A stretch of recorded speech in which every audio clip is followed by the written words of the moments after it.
नमस्कार, आप देख रहे हैं केबीसी न्यूज और मैं हूं आपके साथ शिवानी। यूपी में बुलडोजर बाबा की सरकार है, यानी योगी आदित्यनाथ की सरकार, लेकिन भ्रष्टाचार बेलगाम गति से बढ़ रहा है। फिलहाल मामला सड़क निर्माण का है।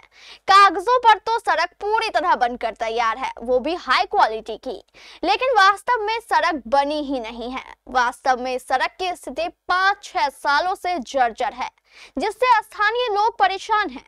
लेकिन कागजों में इसका भुगतान हो गया है और सड़क पूरी तरह बनकर तैयार है। सिद्धार्थनगर जिला भ्रष्टाचार के मामले में लगातार नए कीर्तिमान स्थापित कर रहा है। खासकर पीडब्ल्यूडी विभाग के भ्रष्टाचार आए दिन सुर्खियों में रहते हैं। अब एक ताजा मामला इटवा तहसील क्षेत्र से सामने आया है, जहां बिना काम कराए ही सड़कों का लाखों रुपए का भुगतान कर दिया गया। जिले में अगर सड़कों की जांच की जाए तो ऐसे बहुत घोटाले सामने आएंगे। इटवा तहसील क्षेत्र के दुफेरिया से ककराही तुरकोलिया रमवापुर बैरवा संपर्क मार्ग और रमवापुर बैरवा संपर्क मार्ग की 2 सड़कों को लेकर बड़ा घोटाला सामने आया है। कागजों पर यह सड़कें पूरी तरह बन चुकी है, भुगतान भी कर दिया गया है। पहले किस्त में 7,49,000 और दूसरी किस्त में 26,44,000 रुपए निकाले जा चुके हैं, लेकिन हकीकत यह है कि जमीनी स्तर पर सड़क बनी ही नहीं है। क्या नाम है चाचा आपका? श्रवण कुमार पप्पू सिंह। कहाँ रहते हो? ककरही। अच्छा, ये रास्ता कहाँ से कहाँ तक जाता है? ये संपर्क मार्ग जो है दुफड़िया से भिलोरी हो पहुंच जाती है मेन रोड में। कैसी स्थिति है इसकी? स्थिति तो बहुत ही खराब है। इस पे काम वाम हुआ? इस बीच में नहीं, इस बीच में काम नहीं हुआ। बहुत पहले हुआ था, 5-7 साल के पहले। अभी इस बीच में? इस बीच में नहीं हुआ, कुछ नहीं हुआ है। ये टूटा फटा है। कहाँ रहते हो आप? ककरही में रहता हूँ। ये इसी रास्ते पे पड़ता है? यही बीच पीछे वाला गांव है। अच्छा, आप लोग आते जाते हो, कितनी परेशानी होती है? परेशानी तो बहुत होती है, लेकिन उसमें क्या किया जाए, जो कर रहे हैं ठीक है कर रहे हैं।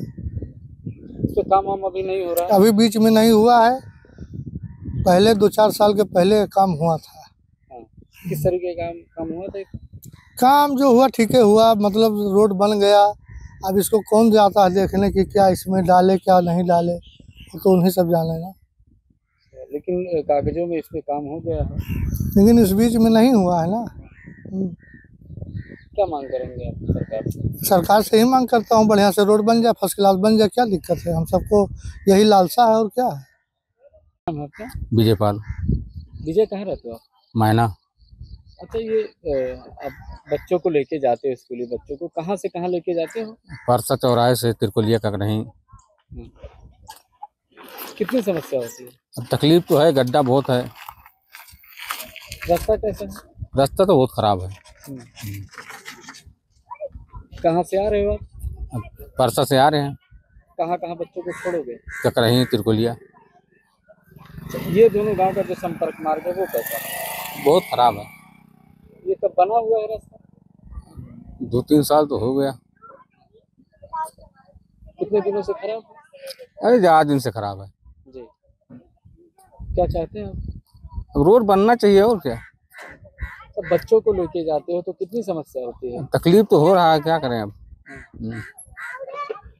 वहीं इसको लेकर जब स्थानीय लोगों और राहगीरों से बात की गई तो उन्होंने बताया कि यह रास्ता पिछले 5 से 6 साल पहले बना था। हम लोगों को अभी आने जाने में काफी समस्याएं होती हैं, रास्ते में जगह जगह गड्ढे हैं। यह मामला तब उजागर हुआ जब विधान परिषद सदस्य ध्रुव चंद्र त्रिपाठी ने सदन में यह मुद्दा उठाया। और उन निविदाओं पर इसका तो यह उत्तर है, कोई 99% कम राज ले तब भी पा जाएगा।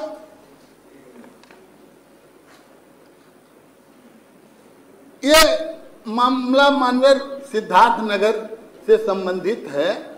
एक कि सिद्धार्थनगर में किसी खंड में 30% माइनस, 35% माइनस, किसी पर जो है 1%, किसी पर को नहीं। लेकिन मेरा यह कहना है कि आखिरकार यह बिलो टेंडरिंग से सड़क निर्माण की क्या स्थिति होगी। ये जो टेक्निकल लोग हैं किस आधार पर ऐसा टेंडर वो प्राक्कलन एस्टीमेट बनाते हैं कि 30% भी माननीय सभापति जी, 30% भी बिलो डालने पर वो लाभान्वित होते हैं।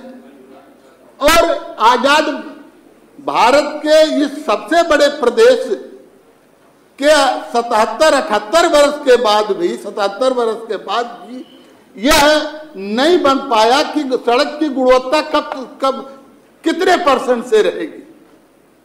इस पूरे घोटाले को लेकर इटवा विधायक माता प्रसाद ने बताया कि मेरा उद्देश्य सिर्फ इतना था कि जब एक सड़क 50% बिलों पर और दूसरी सड़क 20% बिलों पर बनाई जा रही है तो उसकी गुणवत्ता क्या होगी। मैंने इस मुद्दे को विधान परिषद में उठाया था। जांच टीम मौके पर गई और सच्चाई सामने आ गई कि सड़क बनी ही नहीं है, जबकि भुगतान पूरा कर दिया गया है। अब यह देखना है कि सरकार और विभाग इस भ्रष्ट अधिकारियों पर क्या कार्रवाई करते हैं। मेरी अपेक्षा है कि मुख्यमंत्री और प्रधानमंत्री इस भ्रष्टाचार के खिलाफ कठोर कदम उठाएंगे और सिद्धार्थनगर जैसे जिले में भी विकास की गंगा बहेगी। हाँ सर, आपके विधानसभा क्षेत्र में रमापुर भैरामा मार्ग है ना, वहाँ पे 2 सड़कें थी। सड़क तो बनी नहीं और पेमेंट उसका कर दिया गया है। इसकी जानकारी मुझे नहीं थी, आपने बताया तो अभी मैंने चीफ इंजीनियर से पूछा। उन्होंने कहा साहब बैरवा रमापुर की सड़क अभी नहीं बनी है, हम जांच करने गए थे और अगर ऐसी बात है तो इसकी मैं उच्च स्तरीय जाँच कराऊँगा और दूसरे व्यक्तियों को दंडित भी कराऊँगा। अच्छा सर, ये मुद्दा और जो MLC हैं धूपचंद पार्टी, उन्होंने उठाया था उसमें विधान परिषद में, उसके बाद ये मामला सामने आया। किस तरह से जिले में इस तरह कई सारे मामले? देखिए ऐसा है, अब लोग काम के लिए जो अपना टेंडर डालते हैं वो बहुत बिलो डाल देते हैं। हमारे टाइम में शिवपाल जी ने बताया था कि 10% से नीचे जो टेंडर डालेगा उसको नहीं लिया जाए, वो नियम बना रहे थे तो सरकार चली गई। दरअसल इसका एक नियम बनना चाहिए, इतने सीमा के नीचे। अब ये लोग जब 40% 50% बिलो डाल देते हैं तो काम क्या होगा, उसकी गुणवत्ता कैसे होगी। तो सरकार को इस पर सोचना चाहिए, एक नियम बना दें कि एक निश्चित मानक पर के नीचे जाने पर टेंडर स्वीकार नहीं किया जाए। अच्छा, यही जो 2 सड़कें हैं, एक 20% एक 50% बिलों पे ये काम दिया गया था, जिसको लेकर के उन्होंने गुणवत्ता की जांच के लिए कहा था, लेकिन जब जांच करने टीम आई तो वहाँ पे तो सड़क ही नहीं थी।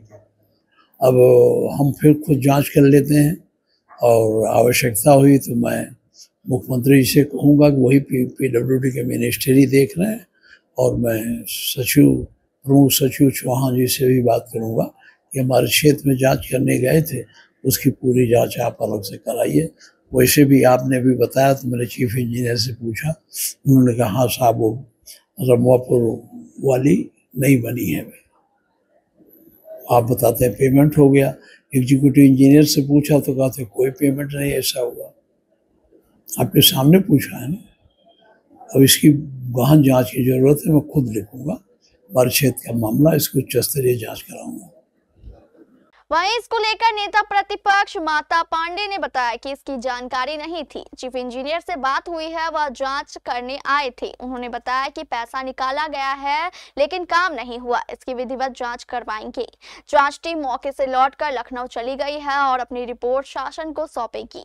अब देखना ये होगा कि रिपोर्ट के बाद क्या वाकई कार्रवाई होगी या यह मामला भी फाइलों में दबकर रह जाएगा।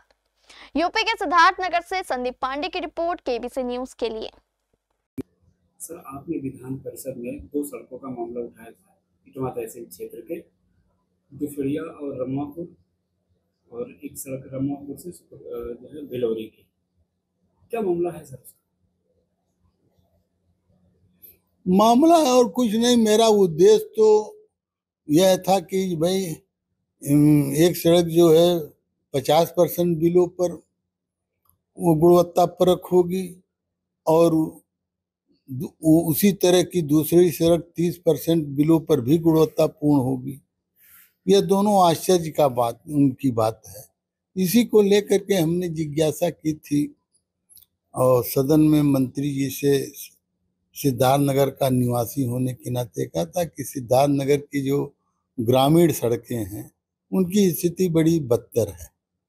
तो इस नाते यह था कि जांच करा लीजिए, तो वहाँ से जांच के आदेश हुए।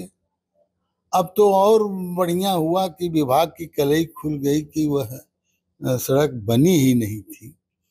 तो उसमें यह विभाग जो भी कुछ करना है वह विभाग को करना है, सरकार को करना है। सड़क बनी है कि नहीं बनी है यह तो जनता जानती है, विभाग जानता है। जनता के प्रतिनिधि होने के नाते, इस क्षेत्र का निवासी, इस जनपद का निवासी होने के नाते मेरे जो दायित्व थे वह मैंने अपने विधायिका के अधिकार से मैंने उसे किया। अब वह जनता इसका आकलन करे। विभाग के ऐसे अधिकारियों को सम्मानित किया जाएगा कि उनको दंड दिया जाएगा। क्या भविष्य में बनने वाली सड़कों में सुधार होगा ये विभाग जाने। और मैं यह अपेक्षा करूंगा कि यह माननीय प्रधानमंत्री जी और माननीय मुख्यमंत्री जी की कृपा से इस जनपद के निवासियों को विकास की पंक्ति में खड़ा करने के लिए इसे आकांक्षी जनपद के रूप में घोषित किया गया था।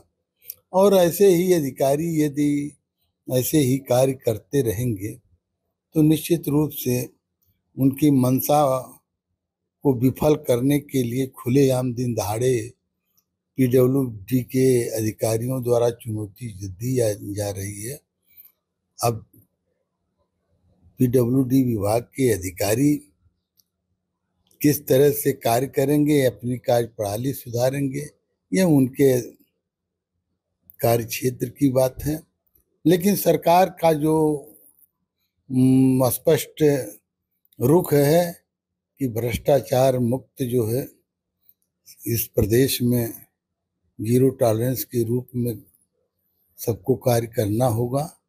लेकिन यदि सड़कों के बारे में देखा जाए तो अब जो जिम्मेदार हैं, जो उत्तरदायी हैं, वह क्या करेंगे वह उनके अधिकार क्षेत्र में आता है। मैं उससे अधिक और नहीं कुछ कर सकता।